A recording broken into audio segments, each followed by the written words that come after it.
कृष्ण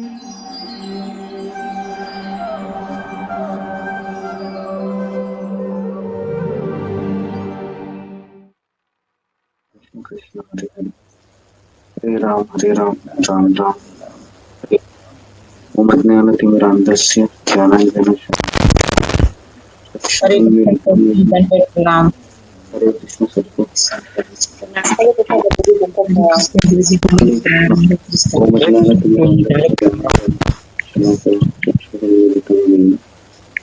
श्री गुरु नमः। जय श्री कृष्ण चैतन्य प्रभु नित्यानंद श्री अद्वैत गदाधर श्रीवासदि गौरभक्तवृंद। हरे कृष्णा कृष्णा कृष्णा हरे हरे, हरे राम राम राम हरे हरे। हरे कृष्णा, सबका स्वागत है हमारे चर्चा सत्र में। तो आज हम केवल भगवान के नाम के ऊपर चर्चा करेंगे। सब लोग अपना साउंड को जरा म्यूट कीजिए। तो अपने पुराण में बताया है कि भगवान के नाम में और भगवान में कुछ अंतर नहीं।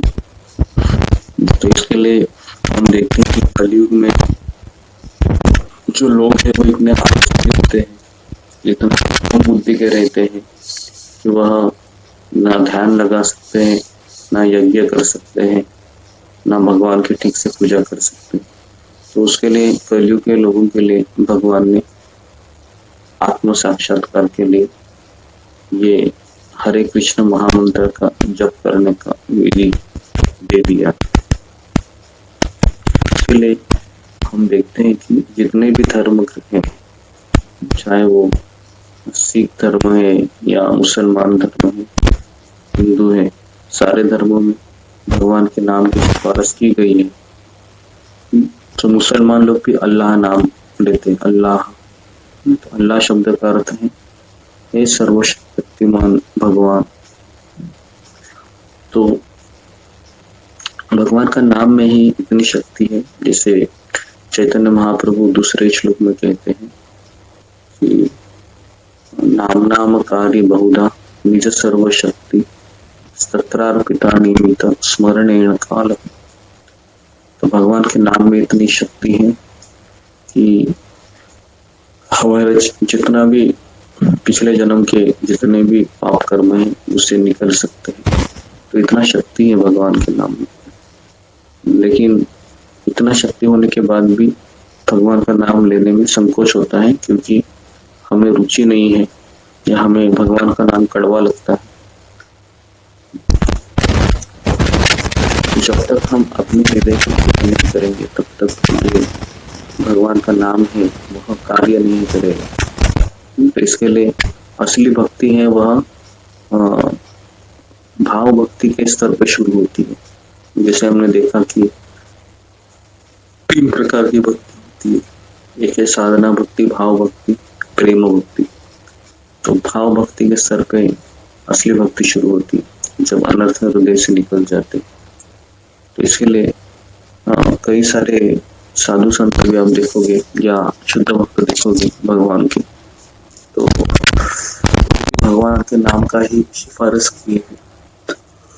रूप गोस्वामी कहते हैं एक श्लोक में कि भगवान आपका नाम इतना मीठा है, जब भी मैं आपका हरे कृष्ण महामंत्र का नामस्मरण करता हूँ तो मुझे ऐसा लगता है कि लाखों सेवा हो, मेरे लाखों कान हो, क्योंकि जब भी मैं भगवान का नाम मेरे कानों में प्रवेश करता है तो मुझे बहुत आनंद आती अनुभूति होती है। तो इसलिए आप देखोगे जितने भी हमारे आचार्य हैं, रूप गोस्वामी, सनातन गोस्वामी, रघुनाथ दास गोस्वामी, हमारे आचार्य केवल भगवान के नाम का ही जप करते थे। और चैतन्य महाप्रभु भी स्वयं जय हरिनाम वितरित करने के लिए यहाँ पर आए थे। तो चैतन्य महाप्रभु कहते जीव जागो गौरा चंद्र बोले, हे जीव जगो अभी, है ना। इतने सारे तुम जन्म केवल माया के गोद में सोए हुए थे। तो इसके लिए वो कह रहे हैं जीव जागो, हे जीव जग जाओ और क्या करो, एनेची औषधि माया नशी बार लागी, हरि नाम महामंत्र लाओ तुम्हें मांगी। तो मैंने तुम्हारे लिए ये हरि नाम लाया है, उसको अपना लो और इसका जप करो। जप करने से क्या होगा, अनंत अनंत जन्म के जो हमारी वासनाएं है माया के प्रति, वह धीरे धीरे समाप्त हो जाएगी। लेकिन जैसे कि हमने कहा कि हरि नाम से हम क्या करते हैं, हमारे हृदय को स्वच्छ तो कर रहे हैं, लेकिन हरि नाम के अलावा भी वैष्णव सेवा है, भगवान की सेवा है, वो करनी चाहिए।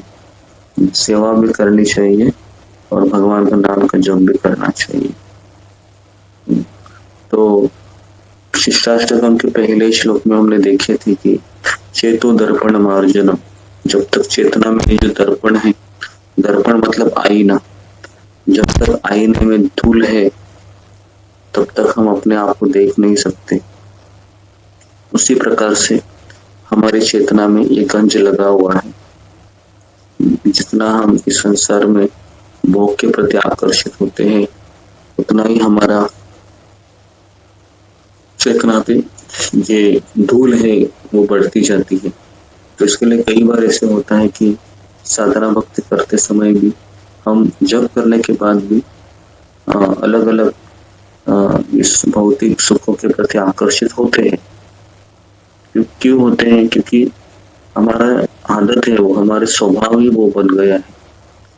तो इसलिए ये जब तक ये धूल साफ नहीं होती है हरिनाम से, तब तक हमें ना सेवा करने का आनंद आएगा, ना कथा करने का आनंद आएगा, ना हम प्रश्न उत्तर सवाल करने की इच्छा प्रकट करेंगे।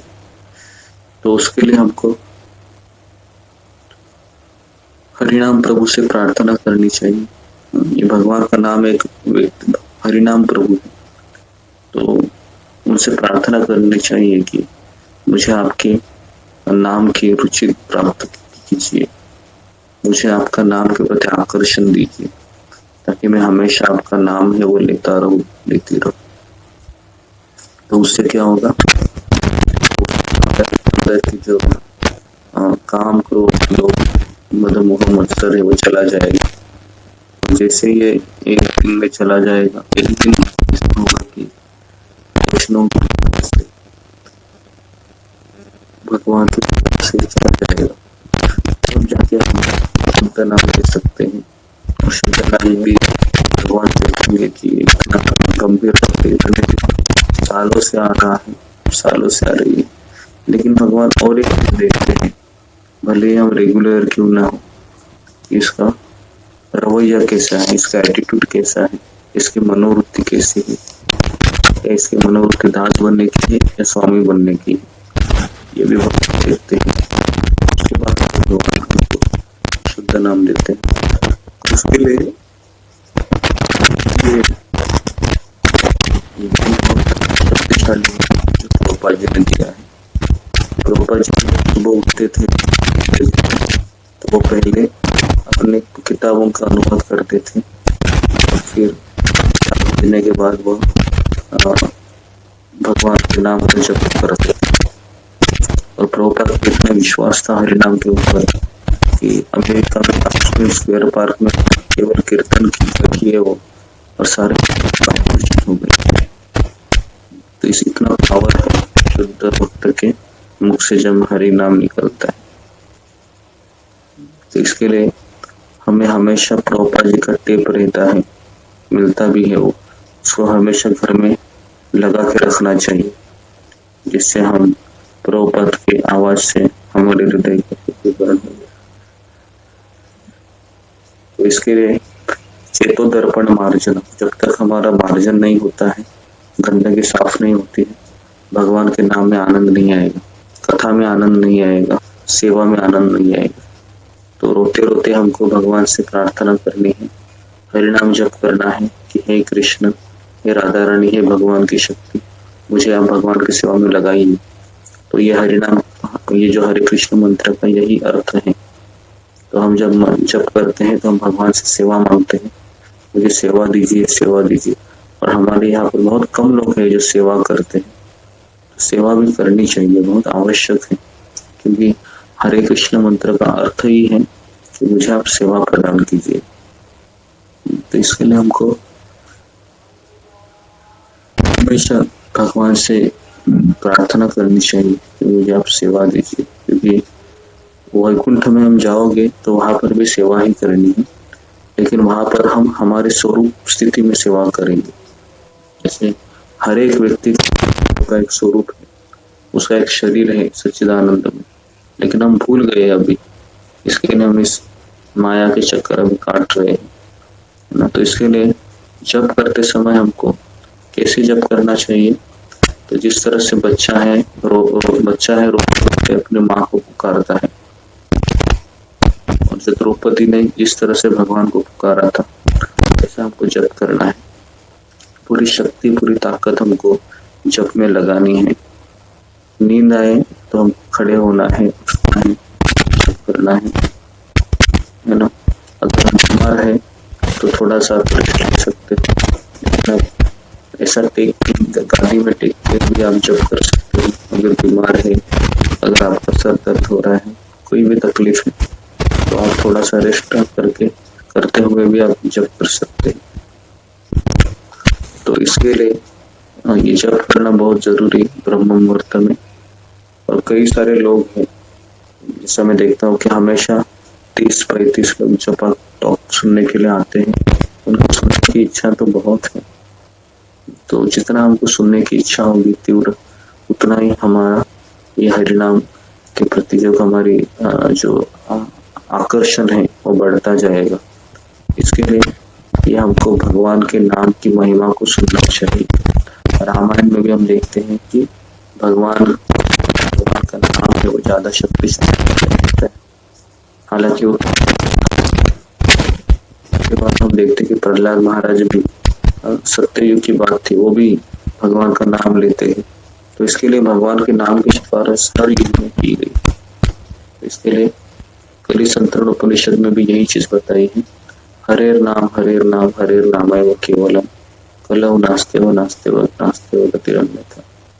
कलयुग में केवल भगवत प्राप्ति का केवल एक ही मार्ग है, हरि नाम, बस। इसके अलावा और कुछ नहीं है। तो हमको दो चीजें करनी चाहिए जीवन में, सेवा, हरिनाम, दोनों चीजें करते रहनी चाहिए। तो आप सभी लोग भाग्यवान है बहुत कि 4 बजे तक भी जप हरे भक्त का बहुत कृतज्ञ हो कि वो इस प्रभुपाद जी ने जो प्रोसेस दिया है उसको आप अपना रहे हैं गंभीरता से। तो ये कोई साधारण बात नहीं है, इतना सुबह उठकर भी आप आ रहे हैं, जप कर रहे हैं, बहुत अच्छा है। इसी तरीके से आप आते रहिए, संघर्ष करते रहिए। मुझे भी पता है संघर्ष करना पड़ता है, लेकिन आप कर रहे हैं, बहुत बड़ी बात है। तो आते रहिए, और जब आप हम सभी लोग जप करेंगे, ठीक है। बहुत बहुत धन्यवाद आप सबका। मैं यहाँ पर ही रुकता हूँ। हरे कृष्णा कृष्णा कृष्णा हरे कृष्णा हरे राम राम राम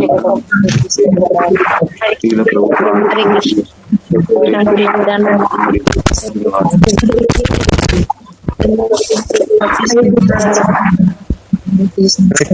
जी, हरे कृष्ण गुरु जी, सभी लोगों को हरे कृष्ण।